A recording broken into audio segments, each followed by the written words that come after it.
अस्सलाम वालेकुम to all students. आज जो है वो आप लोगों की क्लास नंबर 10 है।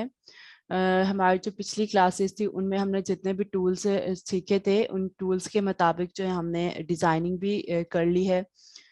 बाकी जो है वो आपने खुद प्रैक्टिस करनी है। अब हम जो है वो नए टूल की जाने मूव करेंगे। हमारा जो न्यू टूल है आज का वो है हमारा क्रॉप टूल। ठीक है, ये आपका क्रॉप टूल है। इसमें बेसिकली आज जो हम पढ़ेंगे वो क्रॉप टूल पढ़ेंगे और परसेप्टिव क्रॉप टूल, ये दोनों टूल जो है वो आज हम इन्हें डिस्कस करेंगे। आपको जो स्लाइस टूल है और स्लाइस सेलेक्ट टूल है ये आपके अलग से टूल हैं, हम इनको अलग से नेक्स्ट क्लास में देखेंगे। आज हमारी क्लास जो होगी वो crop tool and perceptive crop tool के हवाले से होगी। तो मैं एक यहाँ पर मैंने कुछ इमेजेस ऑलरेडी डेस्कटॉप पे सेव की हुई हैं, क्योंकि टाइम शॉर्ट होता है क्लास के दौरान, तो मैं उन्हीं को लेकर जो है इसे लेके चलते हैं आगे। हम इस इमेज को मैं कॉपी कर रही हूँ और यहाँ जाकर मैं इसको पेस्ट कर देती हूँ। आपका जो क्रॉप टूल है वो बेसिकली आपने अपने मोबाइल फोन्स वगैरह में भी क्रॉप टूल यूज़ किया होगा। इससे नॉर्मली सब लोग जो है वो फेमिलियर हैं। बेसिकली क्रॉप टूल करता क्या है, आपका कोई भी जो इमेज होता है उसका जो स्पेसिफिक एरिया जो आपको चाहिए होता है वो एरिया आप सिलेक्ट कर लेते हैं, और उसके अलावा जो उसके आउटसाइड का एरिया होता है उसे जो है वो आप डिस्कार्ड कर लेते हैं। ठीक है, तो यहाँ पर ये आपका जो मेन्यू बार है, यहाँ पे ये एक डिलीटेड क्रॉप पिक्सल्स आ रहा है और एक कॉन्टेक्ट अवेयर आ रहा है। मैं इन सबको अनचेक कर रही हूँ, मैं आपको बाद में बताऊंगी इनका क्या क्या यूजेस है और इन्हें चेक करके क्या होगा। अभी जो है वो मैं इसे क्रॉप कर रही हूँ, मुझे सिर्फ ये ग्लासेस वाला पोर्शन चाहिए। तो यहाँ पे आप देखें, यहाँ पर विड्थ एंड हाइट सिलेक्टेड है। ठीक है, यहाँ से विड्थ एंड हाइट सिलेक्टेड है, तो वो विड्थ और हाइट में ही उसको क्रॉप कर रहा है कि मुझे हर विड्थ से और हाइट से दोनों से सिलेक्ट करना पड़ रहा है। तब जाके मेरे पास दो ऑप्शन है, एक तो मेरे पास ये टिक है, मैं अगर टिक करूँ तो भी क्रॉप हो जाएगा, मैं एंटर प्रेस करूँ तो भी क्रॉप। मैं कीबोर्ड से एंटर प्रेस कर रही हूँ तो मूव टूल, ये जब मैंने कीबोर्ड से एंटर प्रेस किया तो आपका ये एंटर हो गया। ठीक है, एंड सेकेंड आपके पास ऑप्शन था कि मैं यहाँ से इसको क्रॉप करूँ। क्रॉप करने के बाद हाइट विड्थ मैंने सब कुछ इसका सिलेक्ट खुद ही करना है। मैं यहाँ से टिक को सिलेक्ट कर देती हूँ तो भी ये क्रॉप होगा जो मैंने किया था। कंट्रोल सी करके अंडू कर रही हूँ। अच्छा, अब मैं दोबारा से क्रॉप टूल ले रही हूँ। यहाँ पे मैं आपको बता देती हूँ, यहाँ पर आप रेशियो यूज करते हैं नॉर्मली ज्यादातर। Width and height, resolution and original, ये तीनों चीजें यूज होती हैं। जब आप रेशियो करेंगे तो रेशियो में क्या होगा कि आपको जो है वो ये एक रेशियो में एक स्पेसिफिक जो रेशियो इस पे डिफाइन की गई होगी, उस रेशियो के मुताबिक जो है इसको क्रॉप करके जो है वो आपके सामने प्रेजेंट कर देगा। इसके बाद आपके पास आ जाता है ओरिजिनल रेशियो टूल। जो स्पेशली आपकी फोटोग्राफी वगैरह होती है उसमें ज़्यादातर लोग ये ओरिजिनल रेशियो को यूज़ करते हैं, ताकि वो एक स्पेसिफिक जो है वो रेशियो रहे और उसी में आपका इमेज आए। अभी देखिए, मैं अगर ओरिजिनल रेशियो को सिलेक्ट कर रही हूँ तो मुझे इसके हाइट और विड्थ से क्रॉप करने की जरूरत नहीं पड़ी, वो खुद ब खुद जो है वो एक रेशियो स्पेसिफिक जो है उसको एडजस्ट करके दे रहा है। ठीक है, खुद ही एक स्पेसिफिक रेशियो जो है वो एडजस्ट कर रहा है। नॉर्मली ये जो रेशियो है वो आपकी 3 लेयर्स में होती है, जैसे आप देख रहे हैं 3 रोज हैं और 3 कॉलम्स है। ठीक है, 3 ग्रिड्स एंड 3 रोज में आ रही होती है। तो ये आप फोटोग्राफी में ज़्यादा इसे यूज़ कर सकते हैं। तो नॉर्मली जो आपका यूज़ होगा वो आप ratio width and height resolution या ओरिजिनल रेशियो को यूज़ करते हैं। बाकी भी आप अप्लाई करके चेक कर सकते हैं। स्केयर्स और इस तरह से कुछ चीज़ें ये मतलब उन फॉर्मेट में आपको ये क्रॉप करके देगा, लेकिन नॉर्मली जो आपका यूज़ होता है वो यही होता है। इसको मज़ीद ज़्यादा डिस्कस करने की ज़रूरत नहीं है। अच्छा, अब मैं यहाँ पर एक और चीज आपको बताती चाहूँ। ये एरिया आप देख रहे हैं, ये डिलीट क्रॉप पिक्सल जो है ये अनचेक्ड है।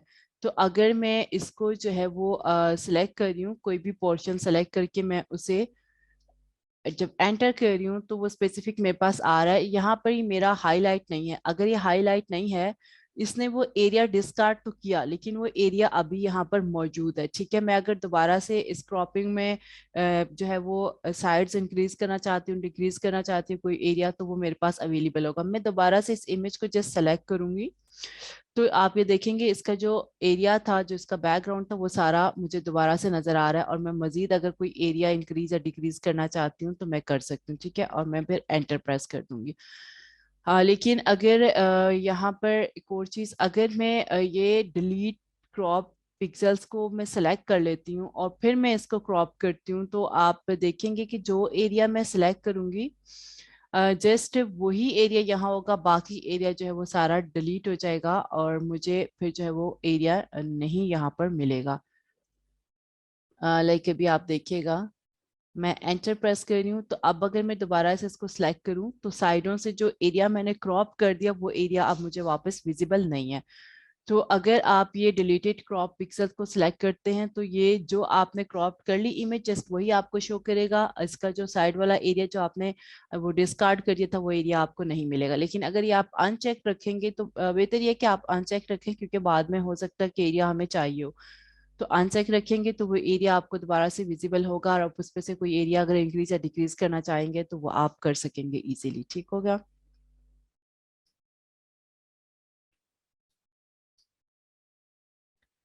और इसके साथ जो है ये हम एक और चीज देख लेते हैं। जब हम ये कर रहे होते हैं तो नॉर्मली सम टाइम ऐसा भी होता है, जैसे अभी आपकी अगर इमेज है, मैं पहले इसको जरा स्पेसिफिक इमेज कर लेती हूँ प्रॉपर साइज में, उसके बाद मैं आपको ये डिफाइन। लाइक मेरा अगर ये इमेज इस तरीके से है, ठीक है, ये मेरा इमेज है और अब मुझे चाहिए कि मैं ना आप जरूरी नहीं है कि इसमें आप जो है वो एरिया सिर्फ कम ही करें या सिलेक्ट ही करें, आप इंक्रीज भी कर सकते हैं क्रॉप के जरिए। लाइक ये आपकी शेप थी और आप चाहते हैं कि आप यहाँ से इसको इंक्रीज करें या यहाँ से आप इसको इंक्रीज करें या आप इसे साइडों से, टॉप से, बॉटम से, कहीं से भी इंक्रीज करना चाहते हैं तो वो भी कर सकते हैं। ठीक है, इस तरीके से ये देखिएगा, मैं यहाँ से इंक्रीज करती हूँ, इसे एंटर करती हूँ, लेकिन उसमें यह है कि आपके पास ये साइडों पे एक्स्ट्रा एरिया आ रहा है। आप चाहते हैं कि जो आप मतलब इंक्रीज कर रहे हैं, अगर एरिया अगर इंक्रीज करें, फॉर एग्जांपल मैं थोड़ा सा ऊपर से इंक्रीज कर रही हूँ, तो मैं ये चाहती हूँ कि जो एरिया में ये इसका इंक्रीज करूंगी, ये जो अब इस इमेज का जो एरिया आ जाएगा स्पेसिफिक, लाइक मैं इस इमेज को सेलेक्ट कर लेती हूँ पहले और मैं चाहती हूँ कि ये मैं इमेज को थोड़ा सा इंक्रीज करूँ। तो ये एरिया जो मैं इसका थोड़ा सा इंक्रीज कर रही हूँ, उस एरिया में मैं चाहती हूँ कि ये जो स्काई है यही स्काई सेम यहाँ पर आए। तो एक और बहुत मजे की चीज है, कंटेंट अवेयर। आप इसे हाईलाइट करेंगे, हाईलाइट करने के बाद टिक कर दें या एंटर कर दें, थोड़ा सा ये टाइम लेगा प्रोसेसिंग के लिए। उसके बाद आप देखेंगे कि उस एरिया में भी इसने आपको स्काई फिल करके दे देना है। आपने देखा कि वो एरिया जो था उसमें भी स्काई फिल होगा। तो ये अगर थोड़ी सी रेशियो इंक्रीज या डिक्रीज करनी है तो उसके लिए आप कर सकते हैं। अगर आपको बहुत ज्यादा रेशियो में इंक्रीज या डिक्रीज करना है तो फिर आप कोई और वो यूज करेंगे, लाइक आप क्लोन यूज कर सकते हैं कोई और वो जब हम नेक्स्ट क्लासेस में वो पढ़ेंगे टूल तो इंशाल्लाह उसमें मैं आपको गाइड कर दूंगी आप वो कैसे कर सकते हैं। अभी जैसे ये नीचे से है तो इस एरिया को अगर थोड़ा सा हम करना चाह रहे हैं तो कंटेंट अवेयर ऑलरेडी सिलेक्टेड है तो मैं इसे टिक कर लेती हूँ। तो ये आप देखेंगे थोड़ा सा टाइम लेगा प्रोसेसिंग में और उसके बाद जो है इसने ये पैटर्न जो है वो सेम यहाँ पर भी इंक्रीज कर दिया। ठीक है, तो कुछ जगह पर तो ये बहुत अच्छा रहेगा, कुछ जगह पर ये अच्छे से विजिबल नहीं होगा, तो हम वहां पर कोई और तरीका जो है वो यूज करते हैं, वो हम नेक्स्ट क्लासेस में इंशाल्लाह देखेंगे। इसके बाद एक और चीज़ है यहाँ पर, ये आपके पास है रूल ऑफ थर्ड। यहाँ में बहुत ज्यादा जो लोग फोटोग्राफी में इंटरेस्ट रखते हैं, फोटोग्राफी करते हैं, उनको आइडिया होगा कि रूल ऑफ थर्ड यूज होता है। जैसे मैंने भी पहले बताया कि अगर हम जो है वो ओरिजिनल रेशियो सेलेक्ट करते हैं तो वो रूल ऑफ थर्ड को यूज करता है, यानी 3 रोज एंड 3 कॉलम्स। उसमें ये होता है कि आपका इमेज वो सेम रेशियो में आ जाता है और वो जो आपकी चीज होती है वो ज्यादा अच्छी नजर आती है। ठीक है, तो ज्यादातर rule of third he use होता है। बाकी भी आप चेक कर सकते हैं क्या क्या आपके पास आ जाते हैं, एक मतलब डिफरेंट ये है जिनके साथ आप क्रॉपिंग कर सकते हैं। तो यहाँ पर आप जो भी जिस तरीके से भी क्रॉपिंग करना चाहेंगे आप सारे उनको चेक कर सकते हैं। रूल ऑफ थर्ड में क्या हो जाएगा, आपके पास एक सेम रेशियो जो है उसमें आपका जो है वो इमेज हो जाएगा। तो ये सारे आप खुद से गोल्डन रेशियो या गोल्डन स्पाइरल इन सारों में आप जो है वो इसको यूज करके चेक कर सकते हैं कि किस तरह से आपके पास इमेज आ रहा है। ये आप सारे स्टाइल खुद अप्लाई कर सकते हैं।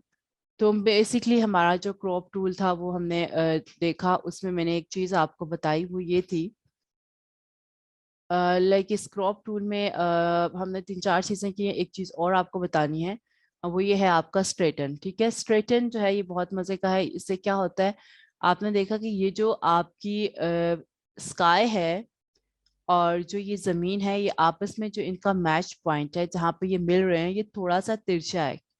मैं चाहती हूँ कि ये स्ट्रेट हो, तो मैं क्या कर सकती हूँ कि मैं यहाँ से इसे लाइन को इस तरीके से ड्रा करूंगी और मैं एंटर प्रेस कर दूंगी। तो आपने देखा कि इसने इस चीज को मुझे स्ट्रेट करके दे दिया। ठीक है, यहाँ से मैं इसे rule of third he select कर लेती हूँ और मैं किसी और इमेज पे भी करके दिखाती हूँ आपको, ताकि आपको ज्यादा क्लियर हो जाए ये चीज।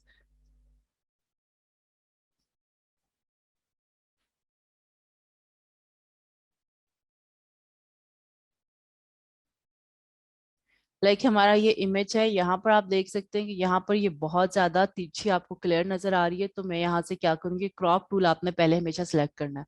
क्रॉप टूल आपने सेलेक्ट किया, सेलेक्ट करने के बाद आपने स्ट्रेटन पे जाना है। स्ट्रेटन पे जाके वो जगह जहाँ पर इन दोनों का आपस में मैच है, उस पर आपने जो है वो एक लाइन सी ड्रा करनी है। जैसे ही मैंने लाइन ड्रा की तो आपने देखा कि उसने ये मुझे इस तरह से स्ट्रेट करके दे दी। अब जब मैं इसे एंटर करूंगी तो ये बिल्कुल स्ट्रेट मुझे करके दे देगा। तो ये बहुत सी फोटोग्राफी में हमें ये चीजें इस्तेमाल करनी पड़ती हैं, तो वहां पर ये आपके काम आ सकती हैं।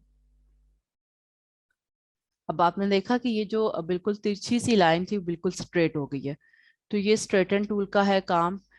अ, आप जो क्रॉप टूल था उसमें मैंने आपको बता दिया कि एक रेशियो, ठीक है, एक width and height and original ratio आप सेलेक्ट कर सकते हैं। स्ट्रेटन का आपके पास ऑब्जेक्ट है, ग्रिड्स का ऑब्जेक्ट है, ठीक है। इसके साथ आप डिलीट क्रॉप पिक्सेल्स कर सकते हैं, जो आपका डिस्कार्ड एरिया हमेशा के लिए डिलीट हो जाएगा। कंटेंट अवेयर कर सकते हैं। कंटेंट अवेयर में ये होता है कि अगर छोटा सा पोर्शन आपको चाहिए, कोई चीज आप इंक्रीज या डिक्रीज करना चाह रहे हो सेम पैटर्न पे, तो आप उसे कर सकते हो, जैसे आपको स्काई और वो रेत वगैरह का सिचुएशन करके दिखाया। ठीक है, तो ये सारी चीजें हो गई। इसके बाद आपके पास नेक्स्ट है आपका perceptive crop tool. Perceptive crop tool basically आप किसी स्पेसिफिक एरिया को सेलेक्ट करके उसे स्ट्रेट करके मतलब अपने सामने लेके आना चाह रहे हैं, तो उसके लिए आप इसे यूज कर सकते हैं। तो आपका परसेप्टिव टूल है। परसेप्टिव टूल में आपके फर्स्ट ऑप्शन ये है कि आप एक रेक्टेंगल ड्रा करें। रेक्टेंगल ड्रा करके इस तरीके से आप उसको एडजस्ट करें और एंटर कर दें। और सेकंड ऑप्शन आपके पास क्या है कि आप परसेप्टिव टूल को जब क्लिक करें तो जिस पॉइंट से आपने स्टार्ट करना है वहां आपने डबल क्लिक करना है। डबल क्लिक करने के बाद आपको इस तरह से लाइन आ जाएगी, फिर इस कॉर्नर पे डबल क्लिक और फिर जहाँ पे लेके जाना है डबल क्लिक एंड फिर इसके बाद फाइनली डबल क्लिक। ठीक है, उसके बाद आप एंटर कर देंगे तो ये आपके पास स्ट्रेट होके आ गया। बहुत सी जगहों पे आपके कुछ डॉक्यूमेंट्स होते हैं जिनको आपने जो है वो स्ट्रेट करना होता है, तो वहां पे ये चीज यूज हो सकती है। अगर आपको किसी ने स्कैन करके कोई डॉक्यूमेंट कहीं बाहर से या आगे पीछे से भेजे, तो वो थोड़े से टेढ़े मेढ़े हैं और आप उन्हें स्ट्रेट करना चाहते हैं, तो उसके लिए आपका परसेप्टिव क्रॉप टूल जो है बहुत ही ज्यादा हेल्पफुल है। तो आज की हमारी जो क्लास है वो बेसिकली क्रॉप टूल के हवाले से रही थी, simple crop tool and perceptive crop tool, और उसमें आपने सारी कुछ चीजें देखी और वो सारी आपको उनका जो है वो आइडिया हो गया होगा। जो मेन आपकी चीजें थी वो स्ट्रेटन थी, डिलीट था और डिलीट क्रॉप पिक्सल था और कंटेंट अवेयर टूल था। इसके साथ साथ रेशियो थी, आपके पास ग्रिड थी। ग्रिड में जो बेसिकली ज्यादा यूज होता है रूल ऑफ थर्ड यूज होता है, ठीक है, ज्यादातर फोटोग्राफी में जो यूज किया जाता है। और फिर आपके पास ये परसेप्टिव जो है क्रॉप टूल्स थे। इसको मैंने दोनों तरीके से आपको करके दिखाया। एक ये है कि आप डायरेक्ट रेक्टेंगल बनाएंगे और उसको एरिया सेलेक्ट कर लेंगे। सेकंड ये है कि आप जो है वो जो पोर्शन आपको चाहिए उसके जो कॉर्नर आप स्टार्ट करेंगे उस कॉर्नर पे भी डबल क्लिक करेंगे और जो जो एरिया आपने सेलेक्ट करना है उसके हर कॉर्नर पे जाके आपने डबल क्लिक करके उसके बाद उसको एंटर कर देना है। तो आज की क्लास आपकी बेसिकली क्रॉप टूल की थी। आपकी आज की क्लास यहाँ पे खत्म होती है। इंशाल्लाह नेक्स्ट क्लास में जो है दोबारा मिलेंगे नेक्स्ट टूल के साथ। Thank you very much. Allah Hafiz.